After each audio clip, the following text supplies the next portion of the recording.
ഇന്നെന്താ മംഗലശ്ശേരി നീലകണ്ഠൻ സരിഗമ പതിനസില്ലല്ലോ. പാലുമായി വന്ന അപ്പു ഉമ്മറത്തേക്ക് ആരും കാണാതായപ്പോൾ അടുക്കള ഭാഗത്തേക്ക് നടന്നു.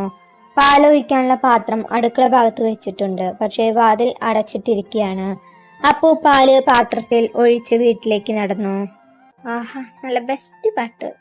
പക്ഷേ ഇത് പോയി പാടേണ്ടത് നിന്റെ അച്ഛന്റെ മുന്നിലാ. വേറെ നല്ല പാട്ട് പറവണ്ണേ.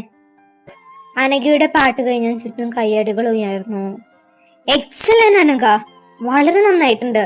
തനിക്ക് നല്ല ടാലന്റ് ഉണ്ട്. Keep going. നീലൻ അനഘയോടായി പറഞ്ഞതും അവൾ ആകെ ഒന്ന് പൊങ്ങി. അയ്യേ, ഇവളെന്തിനിങ്ങനെ ഓവർ എക്സ്പ്രഷൻ പറഞ്ഞേ? എക്സലന്റ് എന്നല്ല നീലം പറഞ്ഞേ, അല്ലാതെ വിൽ യു മാരി മീ എന്നല്ലല്ലോ. അപ്പു അസൂയ കൊണ്ട് ആകെ വിറക്കിയായിരുന്നു. ഇനി അതിന്റെ പേര് അസൂയങ്ങ തുടങ്ങണ്ട. വാ, നമുക്ക് അങ്ങോട്ട് പോവാം. നീ ആദ്യം നടന്നോ. സെലക്ഷന് വരണമെന്ന് നിനക്കായിരുന്നില്ലേ നിർബന്ധം? ആദ്യം അവളെ മുന്നിലേക്ക് തള്ളിവിട്ടു.